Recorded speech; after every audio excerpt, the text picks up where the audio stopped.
Looks like recruitment sent the Barbie doll to the wrong address, Cade Thorne mocked. His hounds roared with laughter as they secretly sabotaged her rifle. They were sure the beautiful 24-year-old would break down and quit. But what they didn't know? The legendary instructor watching from the tower, Gunnery Sergeant Elias Vance, was her estranged father. And they had just made their last mistake. The late summer heat descended on Camp Pendleton, California, like a physical weight. It baked the ochre dust of the sniper school's grounds into a fine powder that clung to everything, shimmering in the oppressive air. The sky was a vast, unforgiving sheet of blue, offering no respite. It was a place forged in fire and discipline, and it had a smell of its own, a mixture of sweat, gunpowder, and dry earth. Into this crucible rolled a vintage Ford F-150, its once proud navy paint faded by the sun, a ghost among the aggressive, gleaming Hummers and Dodge Rams that dominated the parking lot. The driver's side door creaked open, and Kaylin Gray emerged. At 24, she possessed a stark, classical beauty that was utterly out of place. Her fair skin was smooth and untouched by the sun, a canvas for piercing gray eyes that held the stillness of a lake before a storm. Her jet-black hair was pulled back into a severe, immaculate bun, revealing the elegant line of her neck. Dressed in a simple olive-drab t-shirt that fit her slender but athletic frame and worn camo trousers, she moved with an economy of motion that was both graceful and unnervingly precise. The pack of men leaning against a blacked-out Jeep fell silent. Their leader, Cade Thorne, pushed himself off the vehicle. He was the archetype of military arrogance, a square jaw, a thick neck covered in tribal tattoos, and a smirk that had been practiced in front of a mirror. His crew, who called themselves the Hounds, were smaller, meaner versions of him, orbiting his confidence like moons. "Well, well," Cade drawled, his voice a low growl of amusement. "Looks like recruitment sent the new Barbie doll to the wrong address." His cronies snickered. "The runway's that way, sweetheart. Try not to break a nail." Kaylin's gaze swept over them. It was not a look of fear or defiance, but something far more unnerving, a cool, dispassionate assessment. She registered them, categorized them, and then dismissed them in the space of a heartbeat. She walked past without a word. Her silence was a palpable force, an invisible wall that his taunts bounced off of, and it infuriated him more than any retort could have. At the armory, a grizzled master sergeant named Miller, a man whose face was a roadmap of cynicism, tossed a rifle onto the counter. He was short, stocky, and had a permanent scowl etched around his tobacco-stained mustache. "Number 27, Gray," he grunted, not bothering to look at her. "Try to keep the sand out of it." Kaylin received the M40A6 with a quiet reverence. The weapon felt like an extension of her own hands. In the designated prep area, under the harsh fluorescent lights, she began her inspection. Her fingers, long and nimble, moved with the familiarity of a musician tuning an instrument. The problem became apparent almost immediately. The scope's mounting bracket had been intentionally loosened, just enough that it would hold its zero for the first few shots before imperceptibly drifting, turning a perfect marksman into a fumbling amateur. It was a classic cruel trick, but there was more. As she ran a thumb along the bolt, her senses, honed by years of practice, detected something else. She carefully disassembled it and held the firing pin up to the light. There it was, a microfracture, a hairline crack near the tip, a flaw that would cause a delayed ignition, a misfire, or worse, a catastrophic jam under pressure. Sabotage, clever and vicious. From the observation tower high above the range, Gunnery Sergeant Elias Vance watched through his binoculars. He was a man carved from the same unforgiving landscape he commanded. At 50, his face was weathered leather, his eyes the color of a winter sky, and he stood with the unyielding posture of a man who had seen the worst of the world and had not flinched. His coffee had long gone cold in his hand. He saw Gray bypass the range and sit down at a cleaning bench. He watched as she methodically broke the rifle down. He saw her produce a small torque wrench from her personal kit and meticulously tighten the scope mount to its precise specifications. He then watched her replace the entire firing pin assembly with a spare she carried. An image flashed in his mind, unbidden and sharp as glass. A woman with the same determined set to her jaw, and the same storm-gray eyes, standing in their sun-drenched workshop years ago. Sarah, his late wife. She had not been a soldier, but she possessed a different kind of strength. Tall and willowy, with a quiet grace that belied a core of pure steel, she had been his anchor. The constant threat of his profession had made her fiercely practical, a trait she had drilled into their daughter. "Always have a backup plan, Kaylin." Sarah's voice echoed in his memory, soft but firm. "The world does not forgive carelessness." Elias lowered the binoculars, a familiar ache tightening in his chest. The pain of her loss was a constant companion. He glanced back at the young woman on the field. It couldn't be. He had made sure of it. His daughter was hundreds of miles away, studying history at a safe civilian university. This was just grief, he told himself. A ghost conjured by a familiar posture, a trick of the light in a pair of gray eyes. It had to be. The desert night fell fast and cold, a stark contrast to the day's oppressive heat. The briefing for the solo land navigation exercise was held under the harsh glare of portable floodlights. Sergeant Gunn, a compact man with a meticulously trimmed mustache and an unwavering devotion to protocol, addressed the trainees. "Your objective is a 10-kilometer trek through unforgiving terrain. 3 waypoints, 3 shots, standard-issue compass and NVGs. First one back gets bragging rights. Last one back gets latrine duty for a week. Do not deviate from your assigned route. Is that clear?" A chorus of, "Yes, Sergeant," echoed in the chilly air. As the equipment was distributed, Kaylin saw Jax Riley, one of Cade's more nervous hounds, a lean 21-year-old with shifty eyes who always seemed desperate for approval, approach her gear bag. He fumbled with the equipment, his movements clumsy and hurried, before dropping a compass and a set of NVGs beside it and scurrying away. Kaylin didn't need to inspect them to know they were compromised. Once in the darkness of the open desert, her NVGs flickered to life with a weak green glow before dying completely within the hour. The compass needle stubbornly pointed a full 15 degrees south of true north. She was alone, blind, and without direction. But Kaylin felt no panic. She simply clipped the useless equipment to her belt, tilted her head back, and found her bearings in the brilliant tapestry of the cosmos. Polaris, Cassiopeia, the Big Dipper. They were old friends, anchors in the vastness. Her father had taught her to read them when she was just a girl, turning the night sky into a map. She moved with a silent, ghostly confidence, a shadow gliding over the rocky ridges, her footfalls making barely a sound. She reached each waypoint, took her shots in the near-total darkness, and hit every target. She was the first to return to the rendezvous point, nearly an hour before a furious Cade Thorne stumbled in, his face streaked with dirt and disbelief. His fury festered, reaching its peak the following afternoon during the wind-reading exercise.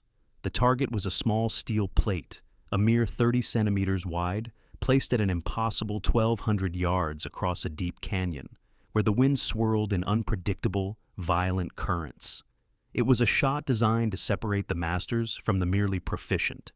One by one, the trainees tried and failed, their high-velocity rounds sent spiraling off course by the canyon's treacherous breath. Cade went last, his form technically perfect, but his shot was snatched by a sudden gust, kicking up a puff of dust a few inches to the right of the target. He cursed, slamming his fist into the ground. Then, it was Kaylin's turn. She lay prone, ignoring the murmurs and sneers. She didn't consult the Kestrel wind meter clipped to her pack. Instead, she closed her eyes. For a full minute, she lay perfectly still, her focus turned inward. She wasn't just feeling the wind on her skin. She was listening to it, listening to the way it whispered through the sagebrush, howled through the rock formations, and sighed across the canyon floor. It was a complex symphony of pressure and flow. It was, as her father had once called it, the song of the wind. Her eyes opened. She made a minute adjustment to her scope. A single click controlled her breathing and squeezed the trigger. The sound of the shot was swallowed by the canyon, followed by a long, breathless silence. Then, a sharp, distinct ping echoed back, a perfect note in the desert symphony. That evening, as the trainees shuffled wearily towards the mess hall, Elias Vance waited for her in the shadows behind the barracks. The sun had set, leaving the sky bruised with purple and orange. "The song of the wind," he said, his voice low and gravelly, barely more than a whisper. "Only two people in this world know that technique. Me, and the girl I taught it to." Kaylin stopped, her back to him. The weary lines of her posture were the only sign of the day's strain. "I've changed, Sergeant." "Not enough." Elias stepped out of the shadows, his face a mask of grief and dawning certainty. "Why, Kaylin? Why would you come back to this world?" She finally turned, and in the dim security light, he saw the flicker of pain in her gray eyes. "Because it's my world, too." Her voice, usually so controlled, cracked with years of unspoken emotion. "I couldn't live in the shadow of your fear. Mom wouldn't have wanted that. Your mother is dead because of this world," he shot back, the words torn from him. He took a ragged breath, his anger deflating into sorrow. I promised her I would keep you safe." "And I promised myself," Kaylin said, her chin lifting in defiance, her voice regaining its strength, "that I would become strong enough so that no one would ever have to." They stood there, two unmovable objects, separated by a chasm of love and loss. The icy wall that had stood between them for 5 long years had finally begun to crack. The crucible was the final test, a sprawling, multi-level structure of concrete and steel designed to simulate the claustrophobic chaos of urban combat. It was a maze of narrow corridors, blind corners, and kill zones. The final scenario was a high-stakes hostage rescue. Cade Thorne and his hounds were designated as the primary assault team. Kaylin, to Cade's immense satisfaction, was relegated to a sniper overwatch position in an adjacent building, a secondary role meant to keep her on the periphery. In the control room, a cavernous space filled with monitors, Elias Vance watched alongside Captain Rivera, a senior officer from the training command. Rivera was a sharp, no-nonsense man in his late 40s, with a reputation for being an astute observer of character. He was here to make the final evaluation. "Team Alpha, you are green to go." Elias's voice was steady, professional, betraying none of the turmoil he felt. As the hounds prepared to breach, Cade slipped away from his team. On the monitor, Elias saw him move with furtive haste towards Kaylin's building. He watched, his knuckles white on the console, as Cade placed an M84 stun grenade on the exterior window ledge of Kaylin's position, the timer set to detonate on his breach command. A flagrant violation of safety protocols, a cowardly act of sabotage. "What is Thorne doing?" Rivera asked, his voice sharp. Before Elias could answer, the breach command was given. "Go! Go! Go!" Inside the crucible, the hounds' entry was a disaster of over-aggression and poor coordination.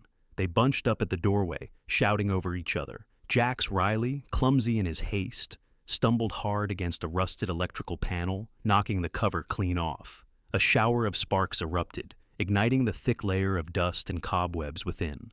A small, hungry flame flickered to life. Simultaneously, Cade's grenade detonated. The Overwatch room was engulfed in a blinding flash and a deafening roar. On the monitor, Kaylin's camera feed went to static. Elias felt his heart stop. He instinctively knew she would have anticipated it. She had seen Cade lurking, but the father in him screamed in silent terror. He forced himself to remain calm, his eyes darting across the remaining screens. The fire inside the crucible, fed by old insulation, spread with terrifying speed. Black, acrid smoke billowed through the corridors.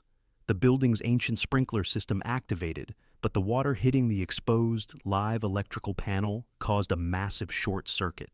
The lights went out. The internal communication systems died.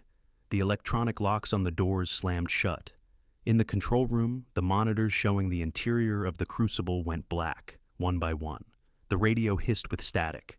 "Hounds, report! Hounds, what is your status?" Elias yelled into the microphone, his professional veneer cracking. There was no response. "My God," Rivera breathed, staring at the thermal imaging display. It showed the building's interior rapidly filling with heat signatures, with a cluster of panicked forms trapped in the central chamber. "They're trapped." Elias's training took over, a cold wave of adrenaline washing over the hot fear. His daughter was out there, potentially disoriented, while a team of his men was caught in a death trap. The professional soldier was at war with the terrified father. He slammed his hand on the emergency button. "Deploy the fire rescue team, now. Get me aligned to Gray's position. Use the hardline backup." But he knew it was too late. Help was minutes away, and the people inside only had seconds. Kaylin didn't wait. While the control room scrambled, she was already moving, her mind a cold engine of calculation. The emergency rescue teams would take minutes. The men inside had seconds. She sprinted to the rear of the crucible, her memory pulling up the building's schematics. There, obscured by overgrown bushes, was what she was looking for: an old maintenance ventilation grate. Using the multi-tool from her belt, she pried the rusted cover open and slipped into the darkness. She navigated the cramped, dusty ductwork with an unnerving familiarity, guided by airflow and the faint, panicked shouts from below. She emerged through a ceiling vent into the central chamber, dropping silently into a scene of chaos. Smoke stung the air. The hounds were panicked, choking, blinded by the darkness and their own fear. "On your feet!" Kaylin's voice cut through the pandemonium, sharp and absolute.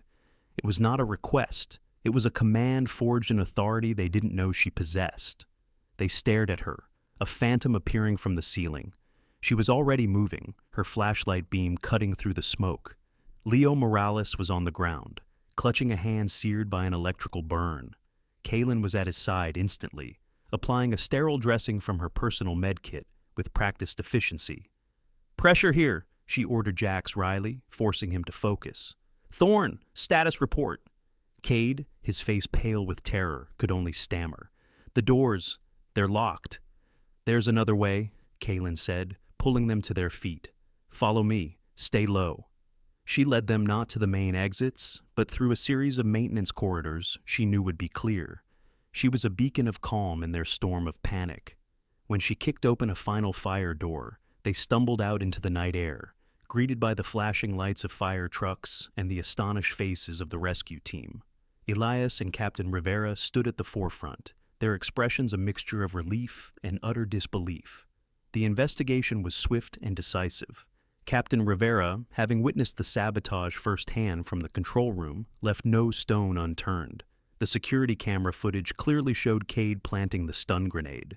The testimonies from the hostages and the hounds themselves, once separated and questioned, painted a damning picture of systematic hazing and reckless endangerment. The court-martial was held a week later. The sentences were severe. Cade Thorne, found guilty of conduct unbecoming an officer, aggravated assault, and reckless endangerment. He received a dishonorable discharge, forfeiture of all pay and allowances, and was sentenced to 5 years of confinement at the United States Disciplinary Barracks in Leavenworth. Leo Morales and Jax Riley, convicted as accessories. They were reduced in rank to private, received 6 months confinement and a bad conduct discharge. Silas Kane. For his lesser role in cooperation, he received non-judicial punishment, 45 days of extra duty and a formal letter of reprimand. The night before graduation, Elias knocked softly on Kaylin's barracks room door. He held a small, heavy object in his palm, an old brass compass, its surface worn smooth with time. "This was my father's," he said, his voice thick with emotion. "He used it to teach me, and I used it to teach you. I was wrong, Kaylin. My fear for you made me blind to who you are." He pressed it into her hand. "You are not just my daughter. You are the finest soldier I have ever known." Tears she had held back for years finally fell. "I just wanted you to be proud." "Proud doesn't even begin to cover it," he whispered, pulling her into an embrace that mended 5 years of broken silence. At the graduation ceremony, under the bright California sun, Gunnery Sergeant Elias Vance stood before the graduating class. "The Top Gun Award," he announced, his voice ringing with pride, "goes to a trainee who demonstrated not only superior skill, but courage and integrity under the most extreme pressure. The award goes to Kaylin Gray." As she stepped forward, she saw her father in the crowd, not as her stern instructor, but as a man smiling, his eyes shining. She had entered this crucible to prove herself. In the end, she had not only forged her own legacy, but had reclaimed her family, finding her true north in the echoes of the wind. Kaylin's story is a powerful reminder that sometimes the greatest strength is found in the quietest souls. It can feel like a miracle when one person stands firm in the chaos, not with arrogance, but with a calm and steady spirit. In our daily lives, we often look for grand signs, for a miracle to light up the sky. But perhaps the truest miracle is the one God plants within us, the courage to walk through our own fires, the strength to face down our own fears, and the grace to mend what has been broken. The healing between Kaylin and her father shows us that the most profound miracles are often those of forgiveness and understanding. Each of us has been given a measure of that same divine strength. You have the capacity to be a beacon of calm in someone else's storm, to be the voice of reason when others are lost to panic.